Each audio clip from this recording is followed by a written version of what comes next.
yourself in a knot about. You don't have to worry about setting the car up specifically for qualifying. It's just go out there and do it. The pressure's on the driver. They have to do it now. They can't work up to it. Let's head back down to Greg Kramer, who's down with the BMWs and Will Turner. I am indeed, and of course this is the team at the end of the year last year, Dane Cameron winning the championship. Marcus Paltala also had a pretty good season with some wins here and winning a pretty prestigious global award for you guys. Great to have you back here. I know it all kind of came together fairly quickly and a little bit late, but how do you think this qualifying session is going to go? You know, it's great to be back. We're really happy that everything did come together. Marcus has instructions to just go as fast as he can and see where we end up. We think that there's going to be some other cars that will be a little quicker than us in this session, but we qualify here. It's where we finished on. It's Greg Kramer down there in the pit lane, and we'll be back with our pit lane reporters a little bit later on. Well, there is the green flag flying, gentlemen. Right, neck on the block time, Mr. Roller. What do you think? Who we're going to see? I mean, this is a tough one to call. This is the most numeric class out there. Who we're going to see pulling out the stops here? Mark Goossens in a Viper was on the pole in GTLM a year ago.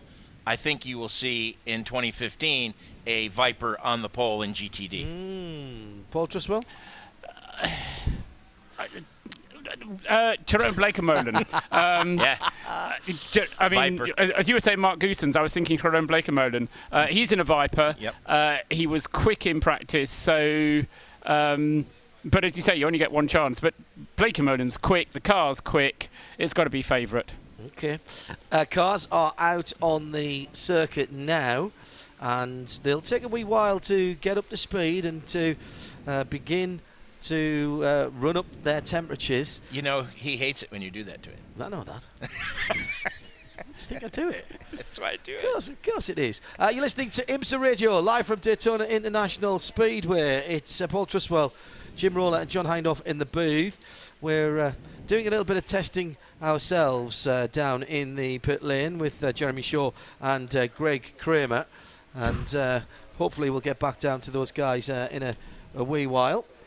I think we might be able to go down to Greg now, actually. Greg, you there? Nope, he's standing under it. If he is, he's standing under one of the highly efficient speakers, which dog us here. I might have to put a bit of delay into that. I'll work that out in the break for the before we go on to the evening session, which tonight, of course, is all about just running around in the dark and getting your night laps in.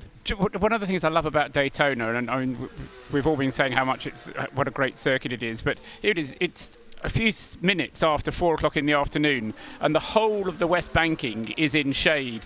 The only reason that the West Banking is in shade is because of its steepness. It's because of that. It's because of that 36 degrees. But imagining 36 degrees, yeah, we've got different ways of doing it. We've talked about putting your hand out. But the fact that it goes into shade this early on in the afternoon is a very good indication of just how steep that is. And as the cars come off the infield section and then head up onto it, we saw them fanning out a few moments ago. Obviously, one lap is important. You get 4 or 5 laps in that you can go quickly on. But it's the atmosphere of being able to look out over this amphitheatre, this natural, I mean, speed bowl is the appropriate word, and seeing how they get on. Still on their first flying lap. They've had their installation lap, and now the car's making their first flying lap, most of them. One of the BMWs actually came into the pits, I noticed, at the end of its installation lap. Let's go down to Jeremy. We'll have another crack. He's with legend Hurley Haywood. Jeremy, can you hear us? What the point can we hear you? Who's Greg? No, Jeremy, not there. Greg, have you got anybody down there? Nope, didn't think so. I heard Jeremy, but I think we can't hear him on his mic. He's on his walkie-talkie, which is fine. Sorry, guys. We'll try and get back to you at the end. Hopefully, the guys who get Paul will be in the middle, then we'll get a chance to have a chat with you, working through some of our new equipment issues as well. So apologies for that here on IMSA Radio. It is Daytona International Speedway, and we're into qualifying for the United Sports Car Championship. And Mark Basseng is the first man to lay down a time. 150.5. Oh no, 150.5 is Jerome Blakemolen. See, we have the right guys. We have the right guys doing what needs to be done. And the Mario Farnbacher goes ahead in the 23. It's one of the Alex Job Porsches. Yeah, and you can never count out Alex Job, can you, Jim? Because they just do their stuff. That's the 22 and the 23 car. Lee Keane is out in the 22 car. He's fourth quickest at a 151.427. So right now it's Farnbacher, Bleekenmolen, Kuno Whitmer in the other Viper. So, and now Matt Griffin goes through in the Ferrari, number 49. That's the Corsa Scuderia Ferrari, number 49, at a 149.796. So our first car under 150 is Matt Griffin, your neighbor in Thrapston. Yes, absolutely, for a wee while more as well. The bulk of the cars have now done a lap, and the slowest car out there is a 201. That's Townsend Bell in the 63 GTD. Still And 5 to come out, Okay. John. So there goes another one across the line just now, and that's Marcus Paltala. We heard he was going to be out in the number 97, the Turner Motorsport BMW Z4. That one had an extra, well, I say an extra pit stop. It had a pit stop after its first out lap, and so was slightly later setting his first flying lap. Mark Basseng, we said he was kind of the first one to set a flying lap. Slightly changed driver lineup in the Mulliner Motorsports Porsche. Matteo Beretta was due to be driving that car, but he's not anymore. 2 additional drivers been nominated for that number 18 Porsche. Nicolas Meyer-Meinhof and Michael Lira, the 2 additional drivers that joined Mark Basseng, Connor De Filippi and Daryl O'Young in that one, number 18. Lap 2 flying lap, and Blakemolen goes quickest again in the Viper number 33 at 147.424 for him. I've managed to get it backwards. It's the AF Corsa Ferrari that Matt Griffin is in. It's the Corsa Scuderia Ferrari number 64 with Daniel Sierra behind the wheel that is in second position. So Right. those exactly backwards. Imagine that. Easily done. Especially for me. So time to sort of aim at, I suppose. You're looking at pole position in GTD last year. A 146.973 was pole for the 2014 Daytona 24 Hours. So We won't be seeing that today. We're half a second off that. Yeah, 147 now. We Yes, might get to that. I think low 47s are going to be as good as we're going to get. halfway through the session, guys, already. This 15 minutes goes down so quickly. They're only going to get, what, 5 or 6 flying laps, if that, if they want to start that. What's the script, Paul, as far as tyres are concerned, in terms of the tyres you use here? They're marked. Do you have to use them to start the race? That's right. Or you have to use 3 of them. Yeah. And they do, provided there's no indication of wet weather, 1 set of tyres for qualifying, and you have to use 3 of them to start the race on. And it's the same driver that qualifies that also has to start the race. So we have the Viper of Blakemolen on top, and a red flag is shown with pretty much exactly half the session gone, and that's because there's a car off on the apron on the exit of turn 1. It just seems to have gone straight on, and that Looks like an Aston, perhaps. Or Porsche. That's a Viper. It's a Viper. rear end of a Viper, yeah, and it looks there to me is- as though there's a trail behind it, guys. yeah, I think it's actually a tyre, It John. looks like it's lost a tyre to me, Paul. That it's looks a left side tyre. correct. Lost a wheel, says Johnny Palmer. So even worse than that. And it is one of the white cars. Oh yes, in fact I can see the wheel Can you? heading off into the banking. So the wheel has yes. tried So to do the can't we- shortcut. Yeah, so can we now that we've got telly pictures. Yeah, it's a long way off, is that wheel? It's never a good day when part of the car does a different lap time from you. Yes. And it got but it further. wasn't I think it staying was within the track limits. It was the right rear wheel that dropped off the 93 car, Kuno Whitmer, that would have been scary for him coming through the tri-oval into the braking area for turn 1, and he lost that early because he was already going backwards by the time he came towards the pit exit. He's taken a couple of the cones out, scattered them and the wheel was gone before as he was spinning, so hits the inside wall of the pit out area and then overtakes, and then heads past Kuno and heads off into stock car turn 1. So that is a bit of an odd one there. Now, that car had done 3 laps, so you wouldn't think that that was necessarily finger trouble. He'd done 3 quick laps. He did a 48.0 just as he'd gone across the line before the car.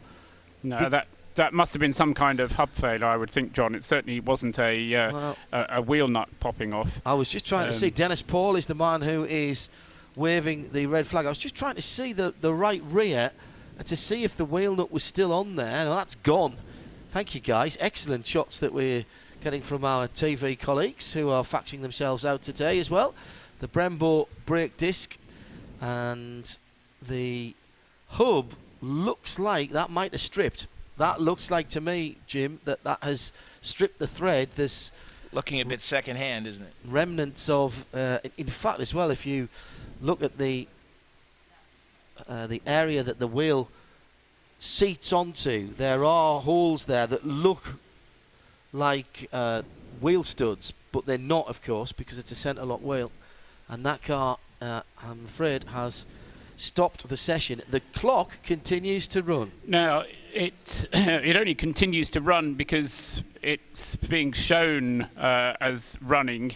However, the regulations do suggest that there's a minimum green flag time of 10 minutes. Now, when the red flag was shown, we'd only have 7 minutes of the session. So we've got 51 seconds to get this started again. And we've got at least 3 minutes of the session still remaining, and they'll probably add, I would suggest, a full 7 minutes to get the session underway again. Well, the car's being towed with 3 wheels on it. It's lost because of the aero when the car went backwards. It's got another wheel on the other side. No, it hasn't. No. Because of it, when it went backwards, it's lost part of the rear deck, and that is already off the track. So we can go green, and we've got, if we get green within 19 seconds, that will be a full session. Yeah, because we're at 7 minutes 51 seconds complete, so they only need 2 minutes and 9 seconds. And we're at 3 minutes and 9 now. And what flag is in the hand of Dennis underneath me? Dennis Paul. It is the green. It's above his head. It is waved elegantly and with some gusto. And we are off and continuing. We will get the 10 minutes in. So this will make this session real, as rather confusingly, we've got PC cars driving into the pit lane. Let's head down to Greg whilst we're waiting for the times to come back up again. Greg, who have you got? Well, I'm standing behind the number 48 Audi pit, and there's here. You cut him, his veins have rings in it. His name's Alan McNish, standing down here cheering on the Audi folks. Alan, obviously qualifying not huge for a 24-hour race, but it is an opportunity to see where this team stacks up, and I know you love Audi. Yeah, well, certainly from that, you have to go fast. There's no other way about it. At the moment, it looks like the Vipers have got the legs. They're basically a second ahead of where we are. 20 is long, and Audi knows how to win those ones, though. Absolutely. So we're having a little problem here with the mic. Thanks so much, Alan. Always a pleasure to see this guy at the racetrack. I'll find some. Thanks, Greg. That 48 car was the Miller Motorsports Audi R8 that Greg was talking about. That was the car that was on the GTD pole, the team that was on the GTD pole a year ago. They are currently 5th fastest. Christopher Hasse behind the wheel of that car at a 1:48.202. Hello, Alan McNish, by the way. He would have said hello collective had we stayed with him just a moment more. Perfect conditions, sunshine, late afternoon sunshine, just beginning to get a bit of shadow. And it's going to be one flying lap only, John, so, because by the time they get around on this outlap from the pits and start the clock on the lap that they're on, the checkered flag will be out by the time they finish it. So even then, you're going to have to get a bit of a wiggle on just to get around before the checkered flag. Before the checkered flag comes out. But everybody who is going to participate is already out of the pits. Into the first of the infield turns, the number 28, second position for Chris Oakling in that blue Conrad Motorsport Porsche 911 GT America. And all of these cars are on the Continental tyres, of course. It is a spec class, only the GTLM class that has the choice of tyres. And Chris Oakling then having a crack at this. He needs to find about half a second. Tyres will have cooled down a little bit. He's heading off to the west horseshoe now and just drops the right wheel onto the apex, and then on the exit the left wheel's onto the rumble strip, but it's nice and flat through there. Still late, turning really late as you go up onto the banking. Then you can get the car straightened up, point it right at the wall and let the gradient straighten you out. Now, does he favour the high line or the low line? He's dropping down into the bottom end of stock car turn 2. It is the short way around. It is the short way around, yeah, that's true enough. Uses the banking again and gets himself into position for the braking area for the back straight bus stop. Down goes the front spoiler, almost touching the tarmac as he goes down 3-4 gears. Flings that Porsche left, right, and then out onto the banking again for stock car 3 and 4. The checkered flag is in hand and waves. This will be that only lap. And can he find something to challenge the 147.4? He goes through underneath us now, and it's Spencer Pumpelly who improves, who was just behind Oakling. He goes into second. No! And there's a big change as James Davison in the 007 Aston Martin steals pole position provisionally. 147.2 by a tenth and a half. Then it's Blakemole in the 33. Then Oakling, then Haler, then Serra, Winkelhoff, Pumpelly all of a sudden down to 7th position. Lots of improvements. And Blakemole came into the pits. Did not think he was going to improve there, Paul. Can Farnbacher do anything in the 23 car? He's still out there, sitting in 13th at the moment. There was lots of improvements there. The timing screen bouncing around, but James Davison, the 007, has the time at the moment, 147.272. And we saw briefly the 48 car did have an off-course excursion, and so Christopher Hasse has dropped all the way down to 12th position. And I don't think Farnbacher is going to be able to do this. In fact, no, he's gone through. He has gone through. So James Davison, with only 3 laps out there, his third was good enough. That is his 5th consecutive pole in this category, dating all the way back to Road America last year. Fine start there from Shea Adam. You didn't think I had that in my head. Nobody did, really. So Davidson then in the 007 from 33 in second, 1.5 tenths between them. And the 48 had a very nasty moment, as Jim said. Christopher Hasse going on the infield there. No, check that. Sorry, as I see the replay, that was going into the bus stop, wasn't it? Yeah, it was the bus stop. It's the left-hander into the bus stop. Under braking, he loses it. He's very, he just took too much curb on the way in. Couldn't get the Audi settled back down again, but no harm, no foul. He kept it out the wall. Pretty cool, actually. Yep. Curb just is good. got a little curb hop there as he's trying to turn into the right-hander. The back end's already getting away from him. It's not that he touched the curb on the right-hand side. It was on the entrance on the inside. Normally you get away with that. He's on the grass and touches absolutely nothing. Got away with it. Just soft hands.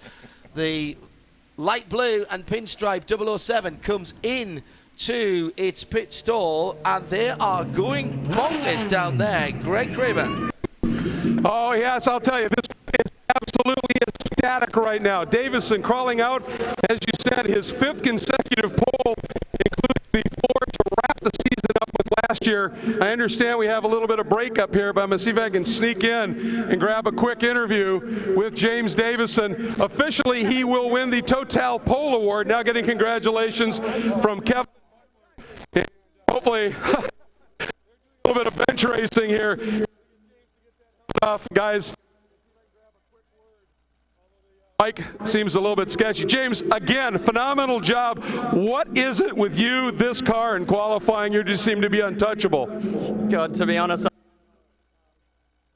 after that practice session, we won seconds off on merit, and to come back and collectively as a team get on top of it.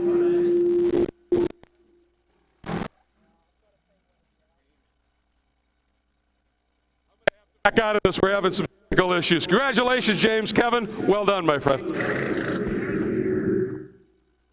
I think we need to put the transmitter on Greg's head there. That's the answer to that one. And, or a large pole. Or anyone else Eastern European, actually. Somebody tall is what it needs to be. Let's run through then that again. That is the 007 Aston. James Davison. Let's see if we can nip back down to Greg and see if a little movement of the transmitter. It's like those old days when you used to have the piece of aerial for the television when you went off to your summer holidays. Is that all right? Right, don't move. I can hear you now, Greg. Well, I think it seems to be working a bit better, but it's got that feedback even to a higher level. So I'll back out of it and try and figure this out for you. So it is the Aston Martin then ahead of the number 33, Jerome Blakemolin. Looked like he might have had a decent lap going, but pulled out of it, did not complete in the Riley Motorsports Dodge Viper SRT. In third position, it's a pretty good run by the Porsche. Chris Soxing got down to a 47.4, and by the way, the top three are all within 0.2 of a second. And the 58 car came in fourth, Jan Halen, in the Brumos Porsche. That car, when the green flag waved, was dead last in class. The best time they'd turned was a 2-minute 21-second lap. He's able to go out and turn one shot, 147.535, to claim fourth position. That's a heck of a drive. Behind him, the 64 Daniel Serra, by the way, still only half a second away in the Scuderia Corsa Ferrari. So hang on, have I got this right? This is Aston, Viper, Porsche, 58 Porsche. Then we got the Ferrari, and then after that, the 45 Marcus Winkelhock is an Audi. Yes. So top six is nice variety. And the top seven are all within the same second. The top seven are 0.6 of a second apart. Wow. And in fact, we can go down to Andy Lally in 9th position. 10th. In fact, no, even further when I look down. Christopher Haase, who set the early pace in the 48 car, is still only 9/10 away. And I think the only one of those, John, that didn't improve on that final lap was Jerome Blakemolin. Everybody else improved on that final lap. And I think what happens is they all got in a good train, all followed each other down the back straight. Drafting works. I just wonder whether Blakemolin wasn't in front of all of them and pulled off. Because certainly the Viper, as we were hearing from Alan McNish, seemed to have the speed, but as I say, in that final analysis, wasn't able to turn it into the class pole. All credit though to James Davison. He only 3 laps, Paul. Absolutely. I mean, I said keep it simple, and that was what they did. Outlap, fast lap, back in again. In fact, his fourth lap was just clicked when he went past the start-finish line, coming back into the pits. Well, if that's the same as 58 as well. Yeah, exactly. And that's good news for the start of the race, of course, because there's less work on the Continental tyre. I mean, whichever way you look at it, you've took less out of it. It gives you an opportunity. Now, we've heard the weather might be a little indifferent tomorrow, but on Saturday, well, if it's wet before race start, then all bets are off, because it means you will be allowed to change the tyres. If not, 3 out of the 4 of the tyres that you qualified and the qualifying driver will start the race for you. That's how it works in the championship. So if that was the appetizer, let's move on to the next course, which should be the salad. Yeah, yes, sort of a.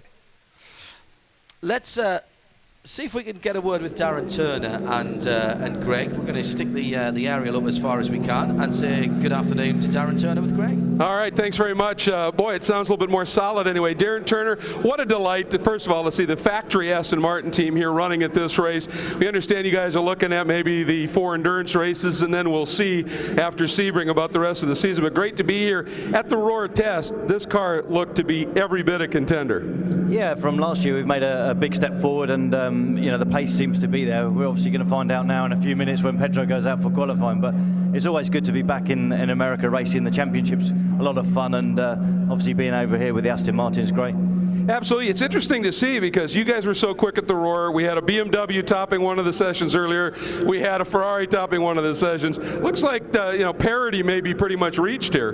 Yeah, GTE ALM is always very close, and you look at every race we did last year in the World Endurance Championship, the competition's very close, and it looks like it's the same over here. And obviously when we get to Le Mans, we get to race against the Corvettes once a year. So for us, it's really good to be out in this race, being up against all the other manufacturers in this class, and hopefully for not just for us as the drivers, but for the spectators and the fans, it's going to be nice and tight for 24 hours. But the first thing is get this session out of the way, and then hopefully we can build up to it in the race and keep out of trouble. Who do we have to bribe to get you guys here for the full Tudor season? Well, I think Aston Martin. If you go to Aston Martin America, just tell them that you want us here, then hopefully they're try and make it happen. Start that letter campaign, folks. Pedro Lamy, the rest of the GTM field heading out. GTLM qualifying. It's Greg down in the pit lane. Thank you, Greg. And I wonder how many letters it would take to get them. The GT, second part of the GT qualifying goes out now, GT LM. Just had word, by the way, that the GB Autosport Porsche 911 GT America, this is the 81 car, fuel pressure related problem in that session. And Damien Faulkner, Kuba Gay-Maziak, Mike Skeen, Rory Butcher, Michael Avenatti.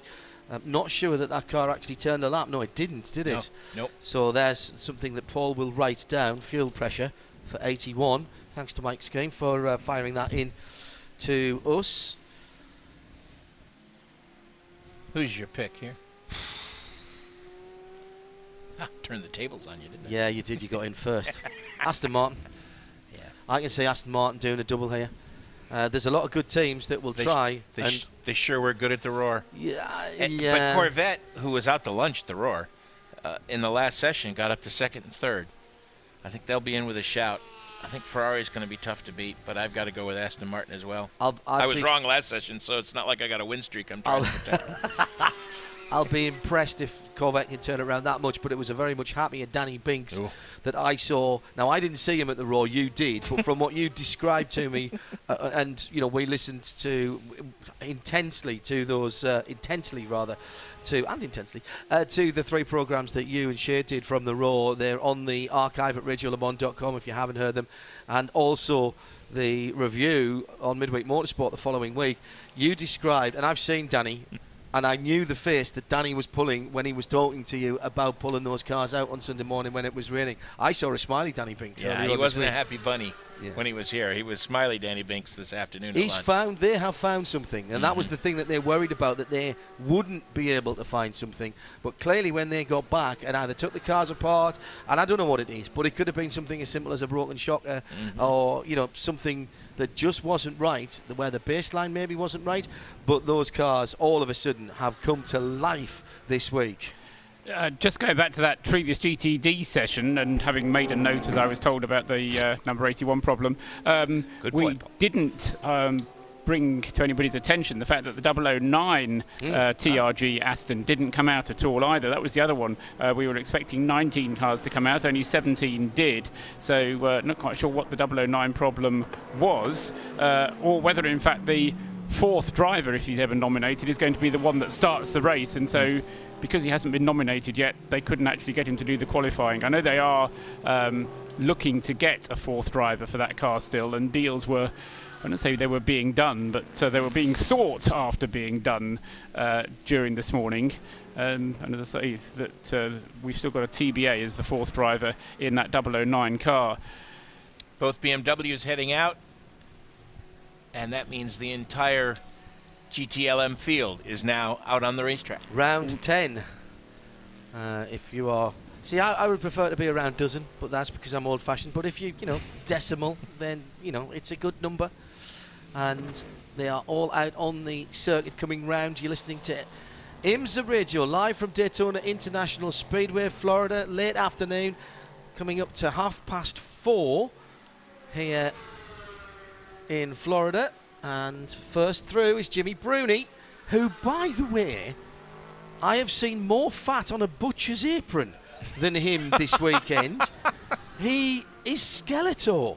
Jimmy Bruni must weigh about 42 kilos. Have you asked him what sort of Christmas he had? Yeah, poor. Frugal. Yes, absolutely. And Pierre Caff has gone through as well. Nice to see Pierre back. So it's a Ferrari 62 from Ferrari 51 at the moment. Brian Sellers is qualifying the 17 Porsche. And those are the three who have times at the moment. And they are quick. 45s for a rolling lap. That's not bad. We did see a 1:39, didn't we, earlier on? Just the one. Ollie Gavin is in the number 4 Corvette. He's just gone to the top. It's Jan Magnussen, by the way, in the 3 car. 1:44.968. Fred Magavici in the 912 Porsche, straight back into the pits after a sighting lap. And here comes the Aston Martin to complete his first flying lap. Come on, let's do it. Do it for Hindhoff. Oh, dear. Yeah. Wait a minute. Fourth. It's fourth, and it's Lamy. It's Pedro Lamy coming off a great season of World Endurance Championship racing last year. I think possibly one of his best. The Portuguese driver, 1:46.7, puts him into 4th position. I'm still waiting for one or two of the other guys to come through. Nick Tandy is in the 911 numbered Porsche, Fred Marco in the 12.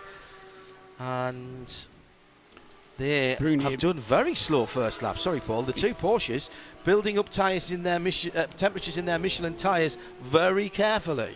Well, that might be part of the plan. The Bruni, meanwhile, improves on yet another lap. He'd improved on his first lap. We put him at the top, but he's improved on his second lap as well, John. 44.5 now from Jimmy Bruni, which puts him within 100th of a second of pole position from last year, which was another Viper, funnily enough, a 44.506. So we're very much within the time frame of last year's GTLM pole.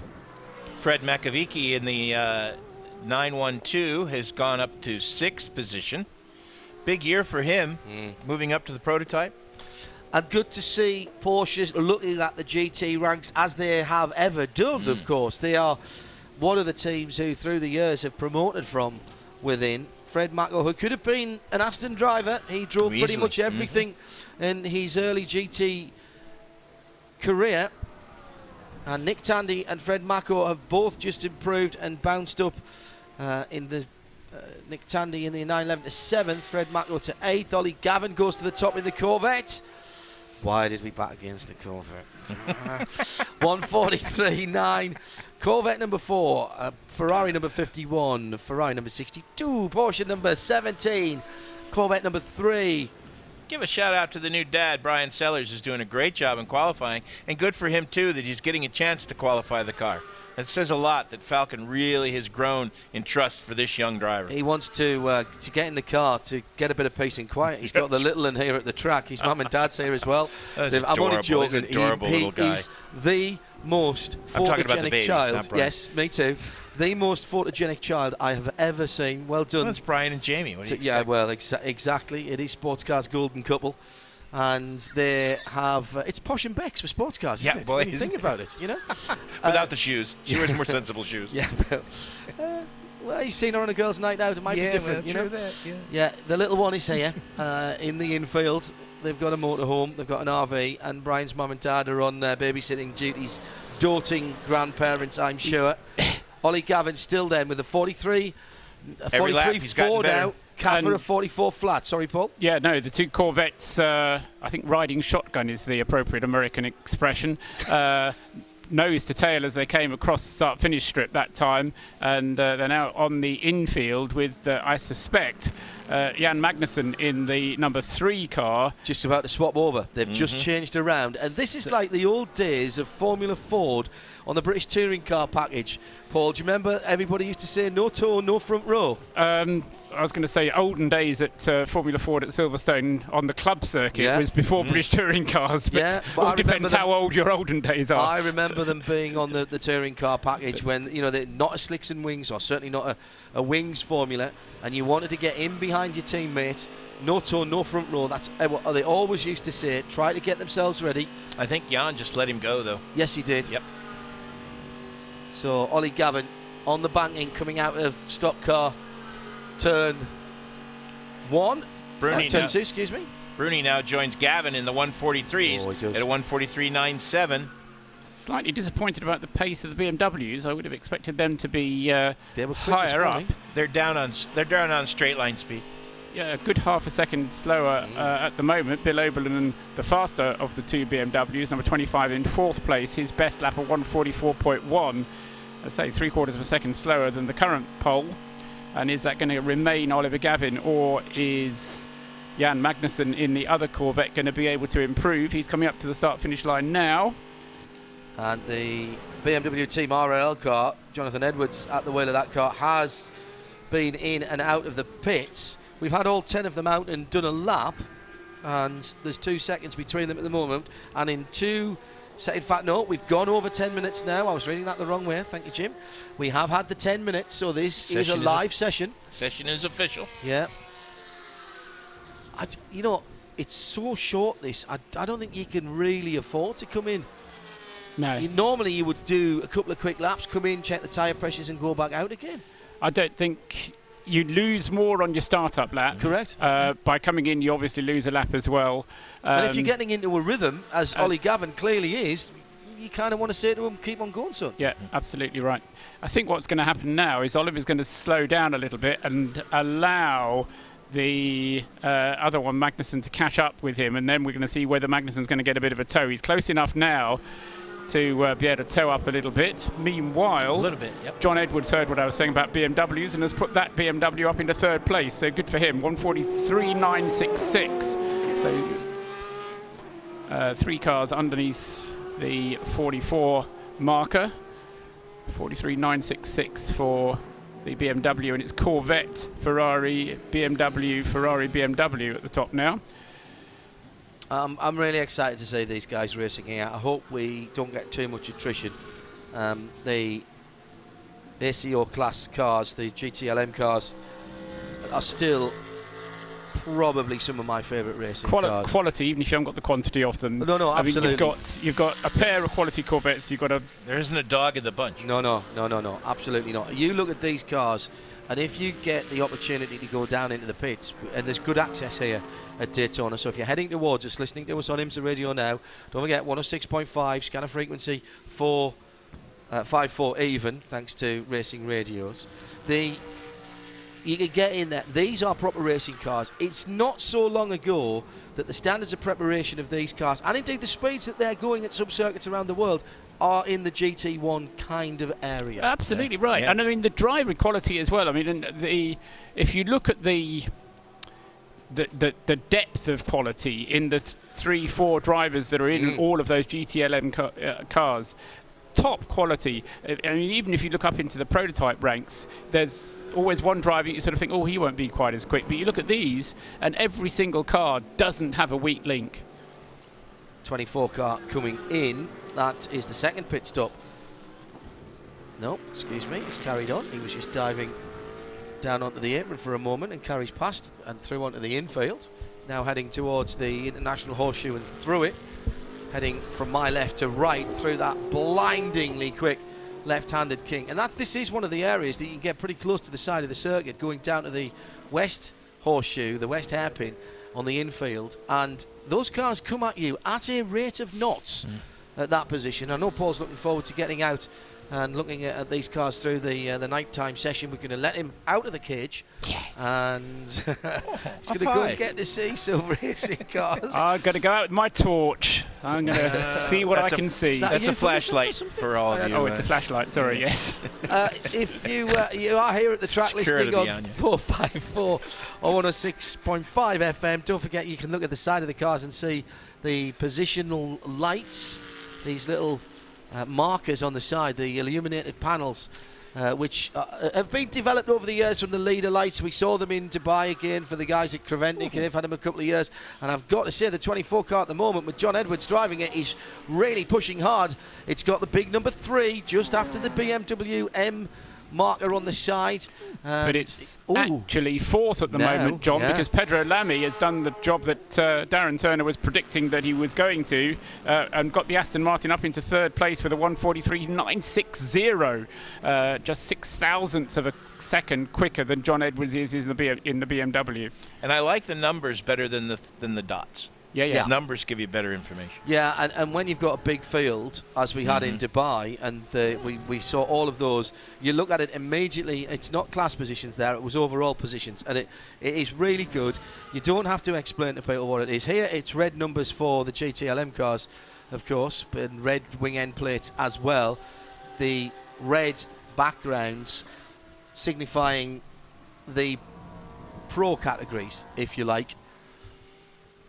The blues, the Pro-Am. And here comes the Works Porsche with 10 seconds to go. He's going to get another lap in. He gets across the line.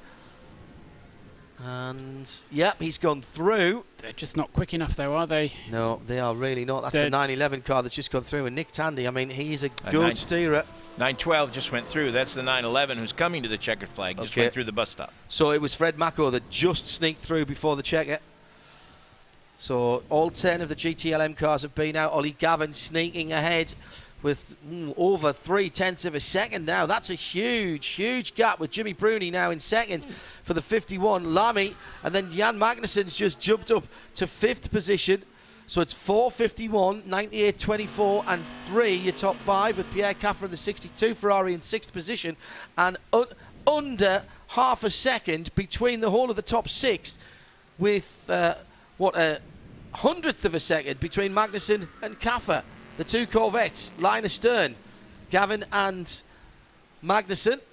Yeah, they've taken the checkered flag, so they will not improve. No, but it was a huge improvement. Ollie giving a tow to Jan, towed him to 1:43.976. 43.4 then, the best time for Ollie Gavin. Are we going to see something exciting and astounding in the prototype class? As I say, we got down to 39 this morning in one of the sessions from the prototypes. I think everybody has now taken the checkered flag, John. 6 cars under 144. Yeah. And 9 within a second of the lead. And that's Ollie Gavin's first pole, believe it or not, for nearly a whole calendar year. He was on pole position, and dare I say it, in an Audi at Bathurst. That's right. At the Liquid Moly 12 Hours last year. And he did not get the pole position in the whole of the American sports car season in 2014. Now I know why Danny was smiling. Yeah. That's not his car, but he knew that No. He knew. Corvettes had something. They had something. Comes to a dead stop, and let's go down to Greg Kramer. Fingers crossed. Pull the string tight, Greg. We're going to give it a go. Ollie Gavin brings this beautiful number 4 Velocity yellow Corvette in and on the pole, as you said, first one in a while. One of the top, I think maybe the all-time record ALMS pole qualifier for class. It was a quiet year for him in qualifying. Tommy Milner over the wall as well. Big hug, well-deserved indeed. And Ollie, go ahead, I'll give you an opportunity to get that helmet off as we want to chat for a minute. Interesting session. He got that 1:43.9. A couple guys got close. Then you found a 1:43.4. That was fantastic. Boy, talk about digging it out when it was time. And obviously, you guys got a handle on this beast. Yeah, you know, a year in with the C7R has taught us a lot, and we've worked away with it, and the guys on the crew have done a fantastic job. But I have to thank Jan a lot. I think he towed me around on that lap and got me pole position, so I've got to thank him for that. I tried to repay that by then towing him around for a few laps.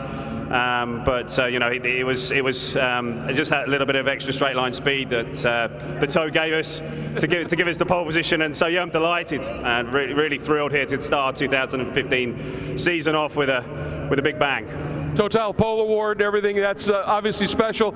Real quick, we know you want to go celebrate. Look ahead to the race a little bit. Obviously qualifying, not that meaningful for the race, but you guys came out of the box, even both cars ran strongly till you had new car issues last year. Year on, you seem confident.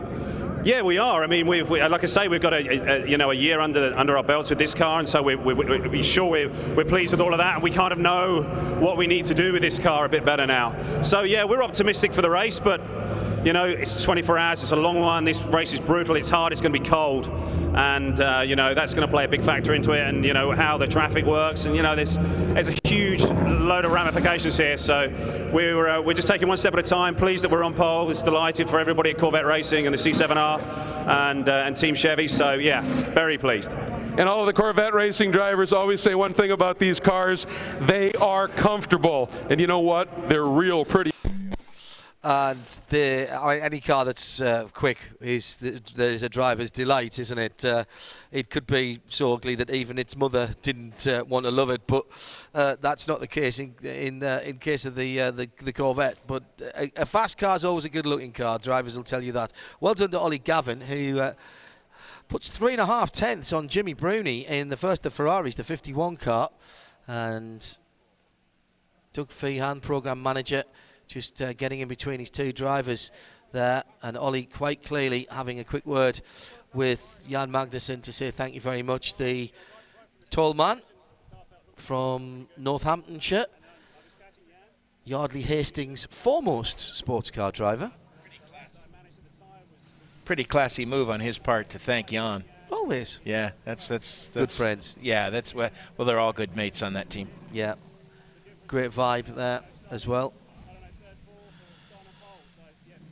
Let's just quickly run down the top 3 or 4. So 4 Corvette, 51 Ferrari, 98 Aston Martin, Pedro Lamy letting me down, Pedro. 24 BMW, John Edwards. And in 5th, Jan Magnussen. Top 6 made up by the 62 Ferrari of Pierre Caffer. And we can tell you that was all under half a second between Paul and there. Greg, getting ready for the PC qualifying. Who have you got for us? Well, I'm with Mark Wilkins, who, of course, one of the 4 drivers that'll be driving the 54 Flexbox Core Autosport machine. And Mark, obviously, Colin Brown, full season driver, going out for the qualifying. He does seem to have a gift in qualifying these cars and doing well. You guys had an immense amount of success last year at this race. Same group back, that's got to induce a lot of confidence. You know, these Core Autosport guys do an amazing job. They work so hard and they prepare a great race car for us. So it's great to have the team back. You know, we executed very well last year, and our goal this year will be to do the same. So, you know, Colin will do a great job for us in qualifying. He always does. And yeah, we got an awesome crew to work with.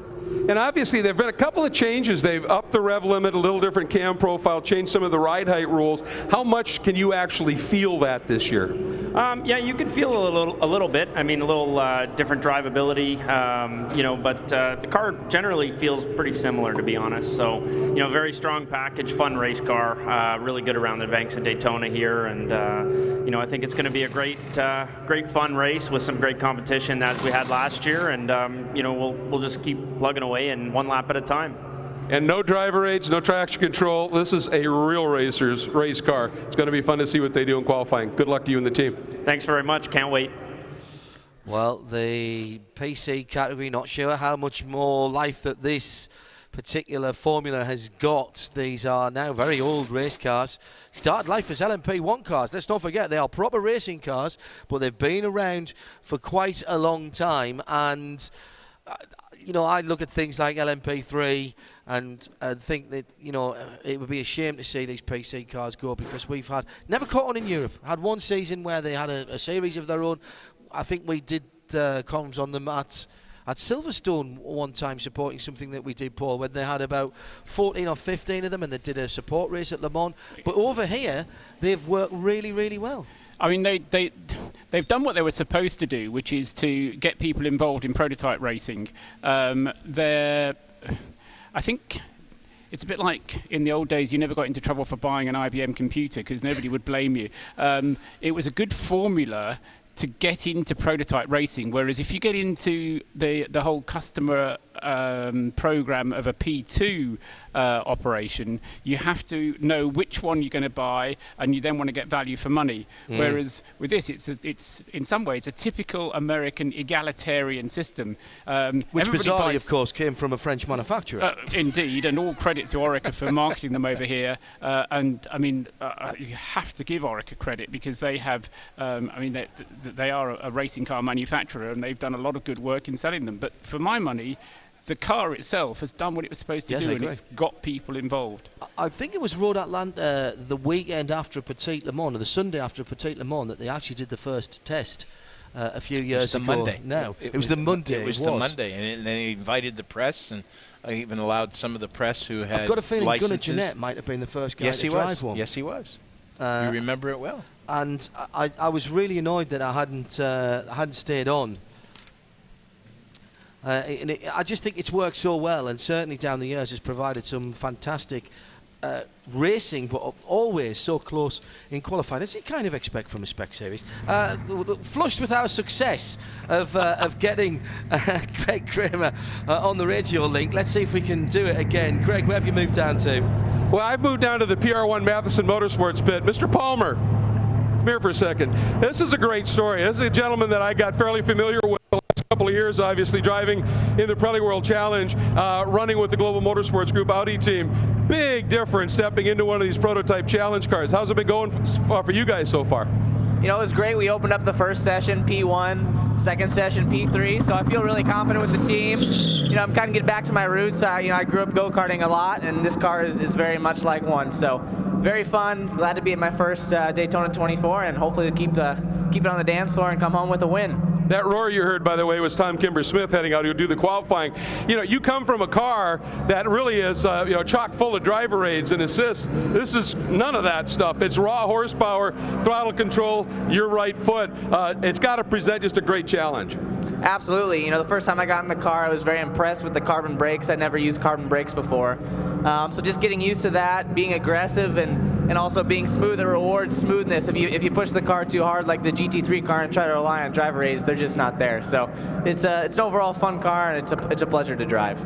Absolutely, and don't forget, this is the team that put Mike Gouache in this car a couple years ago. Wasn't going to run the full season. After the 36 hours of Florida, he was leading in the points, decided to stay with it for the year. This team produces. They're going out qualifying right now.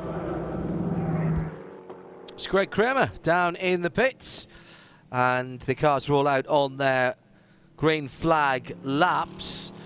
The small but perfectly formed fields. One or two bits and pieces of changes, Paul Truswell, that you can tell us about? Yes, there's 8 of them out altogether, or at least there's 8 in the entry that we should see. And number 8 is the one that we can see on the TV pictures at the moment. That's one that's got an additional star driver in it, being Felipe Albuquerque, has been nominated as the 5th driver of that car. Not sure who's in it at the moment. I don't think it is Felipe at the moment. Alex Popov, Renger van der Zander, Mirko Schultes, I suspect it is, and Mike Headland, the other drivers of that. We've also got an additional driver in the Performance Tech car, number 38. Sean Johnston has joined the team there. And in the number 61 car, the BAR1, the Bar 1 Motorsports car, 3 additional drivers. Ivo Breukers, not so experienced in prototypes, but experienced in loves this race. Saloons and GT races. Yes, and he does know this race, John. Done it on Porsche a couple of times, I think, hasn't he? So Ivo Breukers is the 3rd driver, Shelby Blackstock and Remo Bruschetti joining the driver lineup there. So some late nominations of driver in the PC class. We're going to give Jeremy Shaw another crack down there in the pit lane. He's caught up with Jack Hawksworth, Jeremy. I have indeed, and at the RSR Racing pit, Paul Gentilozzi here mastering the troops, and it'll be Jack Hawksworth, Bruno Junqueira, Gustavo Menezes, and Chris Cumming, who is going to be driving the full season with Bruno Junqueira. But Jack, for you, for this team, for the strategy, Chris Cumming the car. Yeah, I think we got, we made a good call. I think Chris has been quick. He had a good session earlier. We're hoping he's going to have a good one now and get us up the front. And it's such a long. I guess we'll just see how it plays out on race day. But hopefully Chris can, get us up there and we can start, near the front tomorrow. Yeah, it's going to be will start the car, and he is going for the points championship, of course, this year. Yeah, definitely. I mean, it's important that Chris gets his minimum drive time in because that's, he needs to score points. And yeah, I think we got a good strategy. It'll be an interesting race. Thanks, Jeremy. I know it's a little bit difficult down there. I think we need to put those aerials up on the guys' headsets. We'll have a bit of tip in the evening session and get that done. But nice to hear the mellifluous Yorkshire tones of Jack Hawksworth down there with Jeremy Shaw. And early doors, nobody yet gone quicker than the GTL M cars. Johnny Morland, by the way, is qualifying the number 16 car. JMO back in America again for I don't know how many seasons now on the Bar 1 Motorsport cars. He has been one of the British exports, I suppose, who's done very well over the years, been a professional racing driver for many years. Spent his early single-seater career with Paul Stewart Racing. Yeah. Was picked by Jackie Stewart to go and race in that. And Martin Plowman, maybe the next generation Plowie in the 61 PC car. Sitting in 11th place overall at the moment, has the best. In fact, it's three Brits. It's Martin Plowman, Tom Kimber-Smith and Johnny Morland who lead the times at the moment. All guys who have had single-seater careers. And as I say that, Colin Brown spoils my thought by plonking the your red, 54 white, blue. car. Yeah, all right. Colin Brown then in the 54 car goes to the top, but they're not yet into the GTLM field, and that kind of surprises me at the moment. I think it's only a matter of time, John, really. I think when we saw them this morning, the fastest time we had from a PC car was a 142.877, which was from the number 54 car, Colin Brown. Martin Plowman, you were mentioning, nominated to drive in both the Bar 1 Motorsports cars, both 16 and 61. Whether he actually intends to drive in both remains to be seen, but he's nominated as a driver, potentially in both cars, and there's nothing in the regulations to stop him from driving in the race in both cars, provided he doesn't exceed any of the driving time limits and has the minimum rest time that is demanded of him between stints in either car. Johnny Molam to the top just briefly as he was pipped by Martin Plowman. So the pole time now for the PC category is Tom Kimber-Smith up to 9th overall at a 1:44.202 as he comes through and sets that time in the number 52 car, just as I was about to give you Martin Plowman's time, which was a 1:44.833.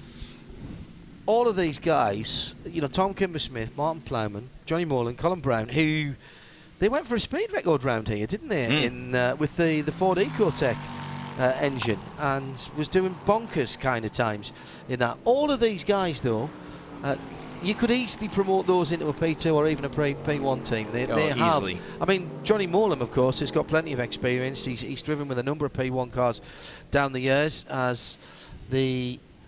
Tom Kimber-Smith is a Le Mans winner, multiple class winner. Yeah, did Tom win in GT in the Panos? Yes, he did. In the LNT car. Yeah. Ooh, that stretched my memory a bit. Yeah, the Ginetta that was a Panos. Yeah, it was a bright orange Ginetta Panos. Hey. Yeah. Hey, I'm not saying you won't get me to say anything bad about Ginetta. Colin Brown to a 1:43.577.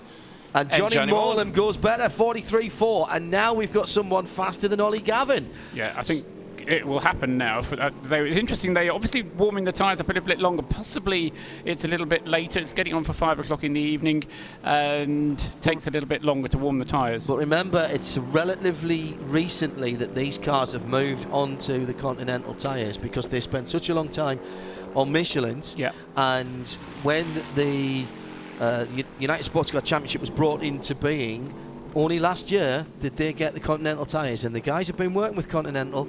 They were already very impressed with the product that they got last year, and I think they've now started to understand the rubber a little bit more. And also, of course, Greg mentioned this, there's been a number of changes in terms of the setup regulations. A little bit different in the engines as well. They still make that fantastic low V8 American rumble as Colin Brown waves the stars and stripes and goes to the top of the timing and scoring monitor. Half a second on Johnny Morland, 1:42.9. He's not hanging about. I do think these are, I mean, I'm with Paul on this. These look like proper racing cars. They sound like proper racing cars. I wish they were a little bit higher pitched. They could put a little different tuning on the manifolds and get a little bit less. But there's kind of something less cup about car and more. Well, I know, but there's kind of something about them in America that I think that kind of works. And certainly seeing them around the high banks of Daytona here, there's that low V8 rumble. Who doesn't like a good V8 rumble? Let's be honest. True. Let's be honest. We have only about a minute to go to make this one a legal session as well. And we've got to get 10 minutes of green flag running. Colin Brown then 1:42.9 in the 54 ahead of Johnny Morland. Renger van der Zande now comes to join the 1:43 club over the 1:43.3 in the number 8. Surely Plowman and Kimber Smith can't be long, and indeed as I say that, Tom goes underneath us, 43.3, 42.9, 43 flat, 43.3, 43.3, the top 4 in the prototype challenge category at the moment. And then Martin Plowman at a 43.5 is 5th in the class. Yes, I love these cars because it just seems the longer you stay out, the faster you go in them. I remember Andy Wallace, no lesser driver than Andy Wallace, who tried these cars very early on in their time here in the States, raving about them and saying that he loved driving the cars. Great balance. They got a bit of a bad rep last year with 1 or 2 questionable driving tactics. I don't necessarily think that was the car. And you can't fix stupid. You can't out-engineer stupid, can you? I think that might be more like it. I think just go back to your point, John, about they're not in their first flash of youth. They're five years old, the chassis now, isn't it? It was 2009 when it came out. 6 years old. It's now 2015. Yeah. But for a spec class, that's okay. Yeah. No, and that's kind of where I'm leading to, because I'm not quite sure how you would upgrade them. What do you do to them to bring them forwards? Because they do everything that they need to do already. So, apart from a bit of wind tunnel work possibly, there's not a lot that you could do. Still Colin Brown leading out. 1:42.833 his best time. And Johnny Morland, half a second. 0.499 of a second behind, 42. And Tom Kimber Smith just splits Brown and Morland as he goes through underneath the 52 car now in second place, 1:42.9, 0.097 of a second. I told you this will be close. We've got 3.5 minutes left. This is a legitimate session. More than 10 minutes of green already have elapsed. And Renger van der Zande, Martin Plowman, can Steven Simpson get up there? He's still behind the GTLM pole sitter. But of course, if it was to stay like this, the groupings will be split up when we come round to the 24 hours on Saturday. Yeah, start just after prototypes and GT cars. Correct. Yep. Split start. And so that's not going to be an issue, but I'm sure all of these PC drivers will want to get ahead of the GTLM field. Chris Cumming having a bit of a problem in the 11 car at the moment, just a 1:44.2 on his last lap around. He's 1.4 seconds away from the best in class at the moment, which puts him about 0.8 of a second away from getting onto the 5 cars that head the timing screen at the moment, onto the back end of those cars. Van der Zande in that number 8 car, that very recognizable. Johnny Morland to the top of the table, 1:42.634. That's another 1/10 and a half quicker for J-Mo. Johnny Morland then. Come on, Colin, do it for glory. Quicker than anyone went in the morning session, practice sessions as well, John. So that's the first one to break through that barrier. 2 minutes to go, 120 seconds. Side by side action. We're in qualifying. The race has broken out on the high banks of Daytona, going down into the first corner. 2 prototype challenge cars absolutely get. I think it was the 11 of Chris Cumming who was being passed there as they was going across the line by Colin Brown, I think, as they went by us. No. Was it Molan? Yeah, it was Molan. Yeah. No, Molan's Molan's on the back straight. Sorry, yes, he is, yeah. It was... It was 11, definitely. Yeah. And now Colin Brown goes through at a 42.620. Oh, 0.014 of a second between those two. This is a great battle. This must be for the drinks bill tonight, surely, because somebody is going to win big here. Johnny using all of the racetrack and all of the curbing, going through the bus stop and up onto NASCAR 3 and 4. He'll get one more after this, Jim, if he needs it. It looks like it's been a clean lap. Nobody here doing the drafting trick that the Corvettes did earlier on. He comes into the tri-oval, drops down towards the double yellow line that marks the side of the track underneath us, past the Daytona sign painted on the grass, and goes through, and 42.8 against his 42.60s best, and he needs a 42.620 to challenge, but he's really pushing on. And meantime, behind him, Martin Plowman it was. John improved his time, 1:43.442 in the number 61, but it didn't improve his position. So it's still 54.16, 52.8 and 61, the top 5. Stephen Simpson in the 85 car sitting in 7th position at the moment, with Ollie Gavin ahead of the rest of the PC field. That earlier was Tom Kimber-Smith and Chris Cumming. So it was Kimber-Smith. He goes through and improves to a 142.829. Tom Kimber-Smith in the number 52. It's third now, as we have 3 cars under 143, and indeed all of the top 7 are under 144 in the PC category. Johnny Molan through the bus stop one final time. This will be his last chance. The checkered flag is out. So these last flying laps will count. I think Molan and Brown each have this lap, and also Tom Kimber-Smith. So we'll see if anyone can pull it out in the final seconds. Here comes Molan. He's past the pit entrance, so he is going to complete the lap and take the checkered flag. He goes to the top, 142.318. So now, where's Colin Brown? Can he improve as well? It's 142.318 for Johnny Molan. Colin Brown at a 142.498. Plowman goes through without improving, Jim. Now, where's Colin on the track?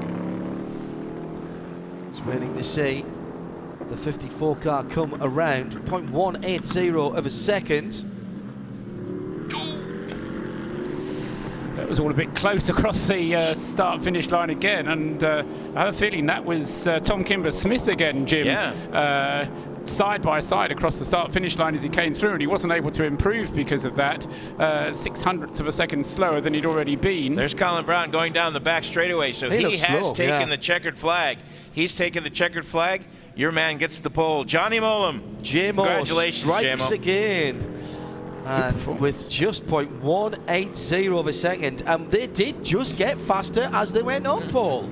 Yeah, I mean, the cars, as you say, just got quicker and quicker. The tyres, I suspect, got warmer and warmer. The air temperature possibly dropped a tad. The air conditioning in here is makes it feel a little bit cooler, but as I say, the sun goes down, then it does get a little bit cooler. Tire temperatures go up. Air temperature comes down. Perfect. A bit damper, more horsepower. Perfect. All things adding up to better time. Perfect formula, Jim. Absolutely right. Let's head down to the pit lane to Greg Kramer. Well, I kind of positioned myself down here with the 54 team, and it sounds like Mr. Molan got him right at the end. Is that correct? Right and if at so, the end, yeah. I know that Jeremy is heading down that way, so he should have the winners or the pole qualifiers in just a minute. But boy, I'll tell you, Johnny Molan, welcome back to the Tudor United Sports Car Series and Racing in the U.S. So we'll wait for Jeremy. I'm sure Colin will be disappointed, but it was a great run. We'll see if we can get a word with the second player. You know, you need... That was a great run by Johnny, but you need two guys to give us that excitement. A little ripple of applause there down in the pits for the 16 car. You only need 2 cars to have a race. Oh, yeah. Yeah. And they put on a good one. What was the old saying? What is it? When did motor racing start? When somebody built the second car. And they met. Yes, exactly. That was it. Right at that point. The Grand Prix Racewear decal on the visor strip of Johnny Moore, a long-time supporter. Baby, number 1! We'll see if we can get Jeremy Shaw down there. If not, we may still be able to hear what Johnny's saying. That is a big start to Johnny's season. He's been really looking forward to coming back over to the United States. Loved his time back. It goes back a long way. Let's see if we can go down to Jeremy Shaw. Jeremy? Oh, had him for a moment. And Jeremy's John, back. can you hear me? Yes, here I am. Okay. But we just put some new batteries in again, actually, for the second time in 10 minutes. And I'm going to wander down the pit lane and try and catch up with Johnny. But at the moment, I'm in the middle of the pit lane, so I'm a little ways away. But bear with me. I'm going to try and find Johnny Molan. Okay, Johnny will be listening to this and will know to come and find you. You're listening to IMSA Radio around the circuit, 105.6 and 454 even. Excuse me, 106.5. I knew I'd get that the wrong way around one of these times. 106.5, 454 even on the scanners. Molan Brown, Tom Kimber-Smith, Renger van der Zande, Renger van der Schande, actually, and Martin Plowman. Your top 5, separated by all of 0.6 of a second. Stephen Simpson, 6th in class, but not beating the GTLM pole sitter Ollie Gavin. And I would say slight problems for Chris Cumming and James French. Didn't really get up to speed, Paul. Just thinking, two Brits and an Oz, the 3 pole sitters. Everyone has the Union flag on their flag. That's fine. The way it stands at the moment. I'm sure we could find some way of putting that into the conversation, but I'm sure that prototypes, it might all start to change. Let's see if we can go down to Jeremy, who's wandering down the pit lane. How are you doing, Jeremy? Good. I'm about halfway there. A bit more than halfway, but at least it's still working. I just walked past by the Starworks Motorsports. Yeah, go on. The Starworks Motorsports car number 7, that was undergoing an engine change a little while ago. That has been completed. That car is on pit lane and will go out for qualifying. So that's excellent news by the Starworks Motorsports guys. Okay. Meanwhile, here I am in the Bar 1 pit. Let's have a word around and see if we can find Johnny Molan. He's just doing an interview for TV at the moment, so you're going to have to give me about a minute or so, I think. No problems. But he's looking pretty happy, I can tell you that. And otherwise, while we're waiting for him, maybe we can find Brian Alder, the team owner here at Bar 1. Well, we've, if you have just rejoined us, an exciting last couple of moments of the Prototype Challenge qualifying. Colin Brown looked like he had it in the bag for the 54 car. Johnny Molan pips him by 0.18 of a second for the 16 team, and Jeremy Shaw is down there. With Brian Alder, and Brian, congratulations, the pole position for the team here. Minute job there from Johnny Molan. Yeah, Johnny drove great. You know, outstanding lap at the end to take pole position. Hats off to the crew. They did a great job all off season. They've worked so hard for this, and this one's for them. So we're looking forward to a great race on Saturday. You got 2 cars here. You're driving yourself as well this weekend, making your debut in the PC car. How are you finding yourself as a driver? It's good. We had a good transition moving up from the IMSA Light Series. I know my job out there is just put in smooth, consistent laps and let the pro guys take it to the end. They are, and you've got a great driver. Two very strong entries in these 2 cars, so it's going to be a strong run for you. Where's Johnny escaped to? He's in the garage. Johnny, can you see me? Johnny Molan, where are you? Jeremy Shaw's here he comes. Here he comes. Here he comes. He's going to hop over the wall like a 21-year-old, which is about what he is. Johnny Molan, thanks very much for coming here. Tremendous job there. What a great PC qualifying is always one of the highlights of the weekend because it always comes down to the last lap. Great job, yeah. Thank you, Jeremy. That's the nature of the car and the tyre combination. The last time I drove here, actually not here, second to last time I drove one of these cars, I was on pole at Laguna Seca with a different team, and it was the same thing then over the last lap. But it's the Continental tyres are incredibly good for endurance, but not that easy to get the fronts up to temperature. So every lap you do, and John Travis made a great call before qualifying. We tried something in the session before, and I wanted to put it back, and he said, no, it's going to be cooler, it'll work later, and he was spot on. So a lot of credit for this goes to John Travis and the team. They worked so hard, and Bar One Motorsports deserve to be on pole, and I'm just delighted to give it to them and see how the race goes. Yeah, and for you and Tom Papadopoulos, you're going to be effort. Start off the campaign with a pole. It's got to feel really good. It does feel good, but like we were saying before, you don't get any points, you don't get any prize money. It's literally just so we can pat ourselves on the back and say we got a good car. And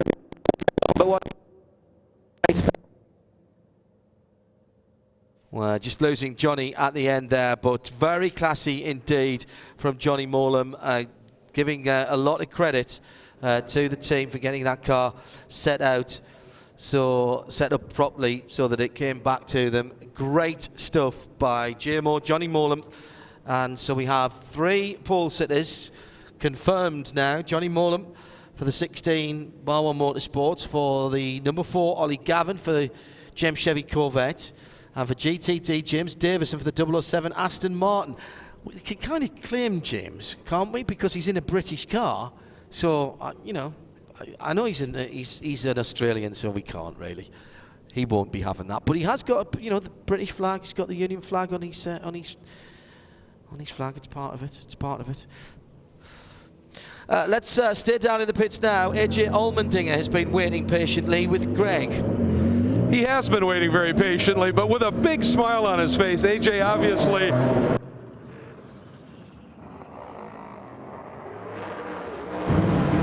that beautiful car with that HPD power plant heads out. You guys have to be elated, obviously, making a big switch to this Ligier chassis with this new power plant. Fastest in 2 of the sessions here already this weekend. To come out of the box like this, it has to make you guys feel pretty good. Yeah, I mean, it just shows all the hard work that Honda's been doing and on road to get this Ligier as fast as it is. It's probably one of the most beautiful cars I've ever been around or been in. So far so good, but now the true fun begins here in qualifying and getting ready for the Rolex 24-hour. But everybody at Michael Shank Racing, they do such a great job, and we got our leader in the car, Oz Negri. He's one of the best that's ever sat in one of these types of cars. So it's more nervous being on this side. I'd rather be in the car right now. It's a lot less nerve-wracking being in there. So we'll see what we got, but so far so good, and long ways to go. For people that wonder, what is it that's, from the driver's perspective, the feel of this type of car versus the DP-derived car?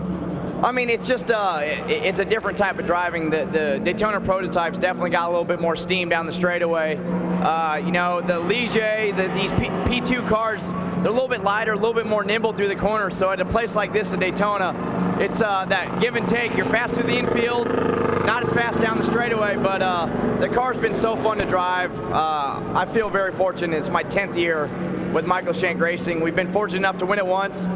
Promised my dad that the second watch goes to him, so hopefully it's this year. Boy, and that win you guys put together was a biggie on a very special celebration for this place. Got any razors ready for the end of this one? No, Shank razored his head, put my name in it. I may have made a bet with him that we win this year, I tattoo MSR on my shoulder, so it's on. It's on, absolutely, and boy, do they seem to have a weapon. Guys? AJ Allmendinger with Greg Kramer down in the pit lane. So guys, this is the last one. What do you reckon? Who's it going to be? Because you're going so well at the moment. Well, if I get this right, I'll be 500, so. Boy. Gonna be tough to. I'm gonna go with AJ's car. I'm gonna go with Michael Shank. I'm with you, actually, Jim. You gave me a long time to think about it. So, bear in mind, the analysis goes like this. Oz Negri is the only one to have lapped in a sub 1 minute 40 in any of the sessions. We've had 2 practice sessions this morning, and in both of them he was in the 1 minute 39s. Nobody else in any other car has done a 1 minute 39. So, that's not saying it's cut and dried by any means, and that's why it took you a long time to think about it. But and I think it is going to be a very fast and furious 15 minutes of qualifying. Because I think Action Express is in with a shout, and also Ganassi's cars. Yeah, absolutely. I mean, the point is well made, though, that the Honda engine does have a turbocharger. So the HPDs, the HPD, potentially, I mean, they're not going to wind up the turbo that far, but they might just squeeze it a little bit more than they would if it was in race pace. The other turbo cars, of course, the Ganassi 01 and 02 Rileys, with the eco boosts, and as soon as we get them coming around on a flying lap, then we'll see who's going to be the ones to watch.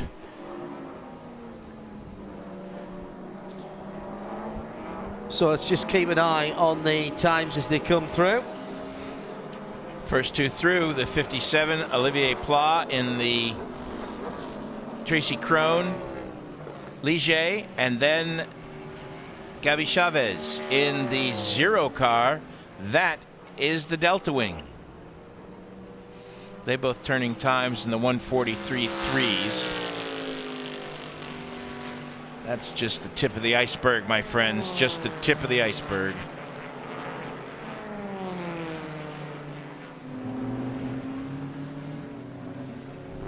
Let's head down to Jeremy Shaw. Yeah, I'm not actually in the Delta Wing pit, but I was along there before qualifying started, and they had a gearbox problem with the car this morning. It's a brand new gearbox, really effectively a complete new rear end on that car, and they had some difficulties with it, and the primary fix required some machining, so they took the part down to the Spirit of Daytona, visitflorida.com team down locally here in Daytona Beach, had the machining done on that part, got it back here, and they got it back out again for qualifying. That's what they said they were going to do, and that's what they have done. So hats off to those guys, but there certainly is effectively a new package with that new gearbox, so a lot to learn for that Delta Wing team. Thanks, Jeremy. So let's see who is the first to show. Max Papis out there in the 31 with a 43.0, and Ollie Pla for the Krone Racing Ligier does a 40.991. That's just a second slower than we saw this morning. Now, Oz Negri goes through in the 60 car. That's the Honda Ligier. The 140.656 to supplant Pla. Gabi Chavez holds third at a 141.3. Then Rubens Barrichello in the number 7 at a 142.587. And I suspect, Jim, that we'll get a similar pattern here that we did in the PC, with the times just getting faster and faster as the tyres warm up and the track just gets a little bit more rubber on it. No wind to speak of at all at the moment, so in fact, if anything, the slight breeze that we had has dropped. So it's, as I say, and from the point of view of using up tyres, we were talking earlier on about using up tyres. Although they have to start on the tyres that they qualify on, in effect, the 15 minutes that they have here are not really going to make that much difference in my view, and I would be surprised if they get through the first stint without some kind of safety car. 53 cars potentially starting this race on Saturday, and so I suspect we'll have some kind of safety car situation, and of course that will bring it and enable them to change tyres anyway. Greg? Well, and on that, one of the things that the P2-derived prototype cars had to deal with a lot last year, running on a tire originally designed around a DP, a much heavier car, in the qualifying sessions, it took them longer to build heat in the tires, especially the fronts, which made them usually right near the end of the session was when they would be the strongest. That's improved this year. They're a little heavier to go with a little bit of a power boost, but they're still a lot lighter, so it's going to take them a little longer to get heat, particularly in the fronts of those Ligers. Oz Negri to the top of the charts now, 139.749 for the number 60 car.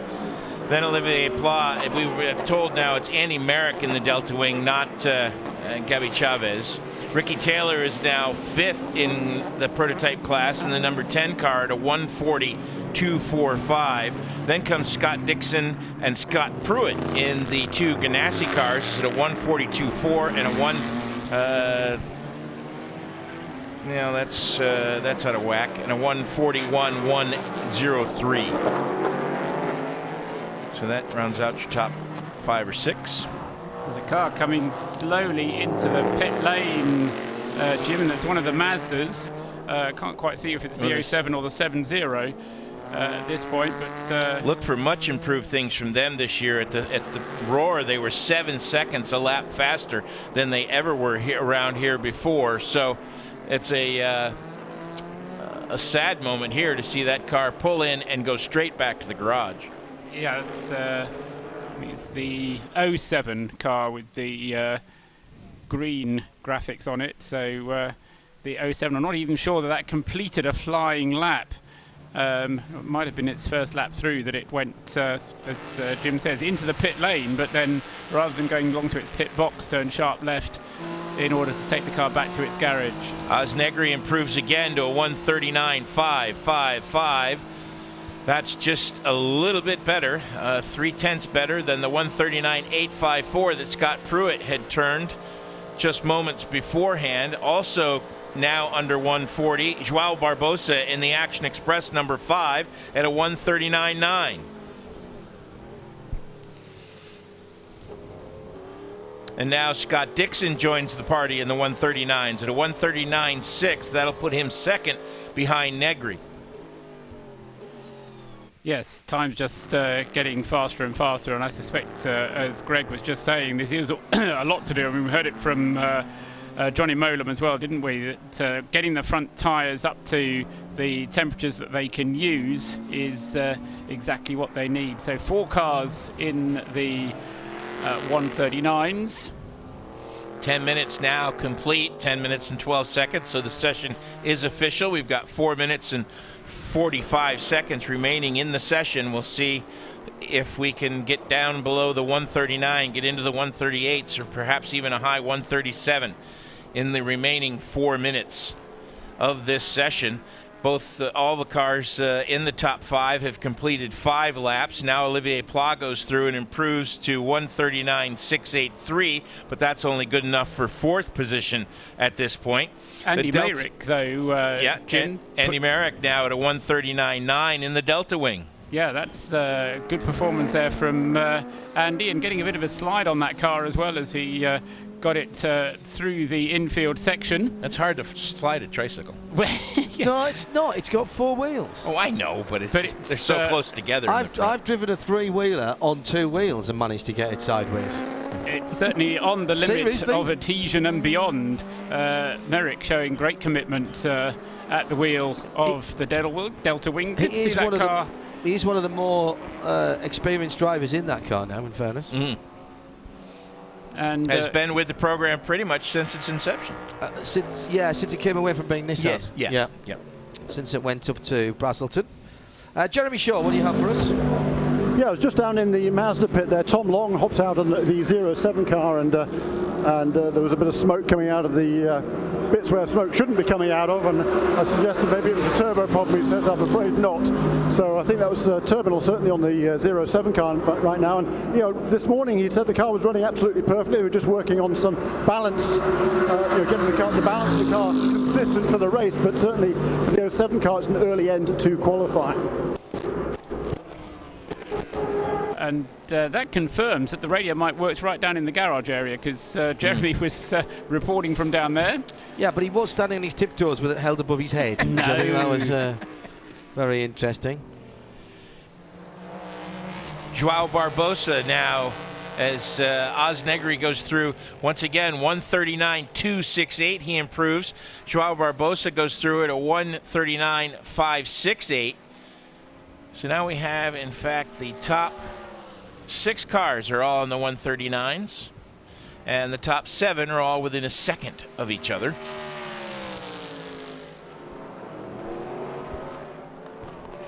And in terms of manufacturers, we've got the Ligier on top of the heap, and then the Corvette Daytona prototype, the Coyote Corvette, then a Ford EcoBoost, then another Ligier but with a Judd engine, and then another Ford EcoBoost before the Delta Wing, rounding out the top 6. And just as you were saying that, Scott Dixon improves on his 7th lap to a 1:39.333. So he's now second behind the Michael Shank Ligier, piloted by Negri. So it's Negri, Dixon, Barbosa, Pla, Scott Pruitt, Andy Merrick, Ricky Taylor, Max Pappas, and Richard Westbrook. And Rubens Barrichello are the top 10. Now, if I've got this right, Jim, and I think I have, even though we've got prototypes mixed with PC cars, they will be mixed up on the grid, won't they? They won't be separated. They're only going to separate prototypes from GT cars. That's correct. So any prototypes that are behind PC cars will stay behind PC cars on the grid, and that the first of those is the number 2 Johannes van Overbeek driven prototype car, the second of the 2 HPD, the Patrón entered cars, which, as far as I know, that car was only put together in the early hours of this morning. So that car, very, very new indeed, and currently is in 13th fastest, just a little bit slower than Johnny Molam's time in the PC Orica. And Jonathan Bomarito is right now in the number 70 Sky Active Mazda at a 1:43.7. So that team still showing some improvement. They're not on the pace they want to be, but they're close. Jeremy?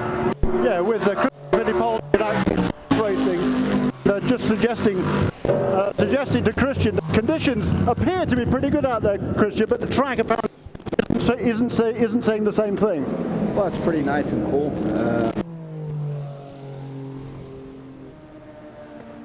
Isn't as quick as when we ran here the last time. Honestly, everyone to go.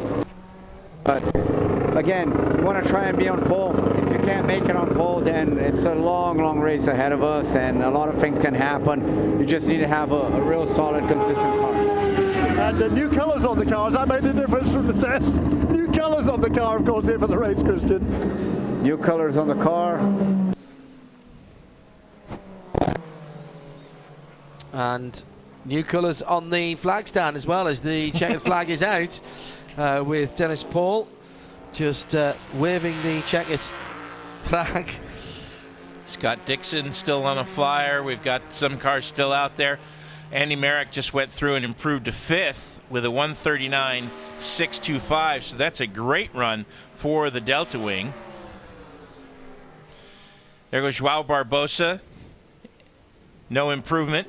39.8 to his 39.568. And Ricky Taylor brings his Corvette into the pits. Scott Dixon goes through and improves to a 1:39.3, but cannot beat Oz Negri, who has gotten all the way down to a 1:39.194. So I think that's going to hold up. So down in the pit lane, some very happy people down at the 60. That is a great run for Oz Negri Jr. 1:39.14. C3PO's on the pole. C3PO's on the pole. And 5 cars, including the Delta Wing, under the 1:40. But excuse me, 7 cars, including the Delta Wing, underneath the 1:40, the 60 plus 40, 100-second barrier around here at Daytona, and that is quick lappery. Whew. That's hauling the mail. Well, there we are then. Oz Negri Jr., Johnny Molam, along with, in GT-LM, Ollie Gavin. And who did we have in GTD? It was James Davison. James Davison, thank you. In the Aston Martin. Those are full posters. Yeah, just thinking, is that the first time we've not had a Daytona prototype on the pole as well? Correct. That's the first time we've had a P2 car on the pole for a Daytona prototype era of, because we must remember that the Daytona 24 Hours goes back 53 years. Or it's the first time a P2's been on pole. Exactly, yes. Yeah, I mean that is you can't get away from that. And I think there was one or two races last year where the P2s might have sneaked a pole. Yes, I think there were. But that's definitely the first P2 pole here. Jeremy Shaw. Jeremy Shaw? Yeah, I'm in the Wayne Taylor pit at the moment, actually. I was trying to find one of the drivers here, but they've escaped over the back pretty quickly. So I think Greg is farther down the pit lane. Hopefully he's got a good interview for it. I will hustle down there and try and find one of those top two front rows. Thanks, Jeremy. Yeah, we're just waiting for the celebration shots that Oz Negri is taking part in now, standing on top of the car, points towards the team, and that is the start of a new era for Michael Shank Racing, and it starts in the best possible way with Oz Negri claiming pole position for the 53rd Rolex 24 at Daytona. Greg is down there among some very happy people indeed. Boy, that I am. First, Mike, huge congratulations. Then it looked like AJ was going to tackle us, and now here comes John Pugh, and the celebrations are absolutely on here. As soon as Oz gets that helmet, yes, again, we're just having a little bit of breakup here, but we want to get this interview with Oz. An absolutely remarkable run. And, you know, Oz, you had made the comment a couple of times, this car loves to roll speed into the apex and carry mid-corner speed, and you seem to have just dialed it up personally for this car. Yeah, I mean, yeah, we do have a really good package. But above all, I have a great team behind me. You know, you don't accomplish a pole position just by driving the car. You get it with all my guys, you know, helping out with the setup and studying stuff. And you know, second time on pole here. We need a second watch, you know, just to look cool with it. Well, and it does say a lot about the team to take delivery of a brand new chassis, brand new engine program, to turn it around as quick as you guys did and accomplish what you did. Race is a whole other story, and obviously you guys want to go after this one. A big win a few years ago at the 50th. This 53rd would be nice.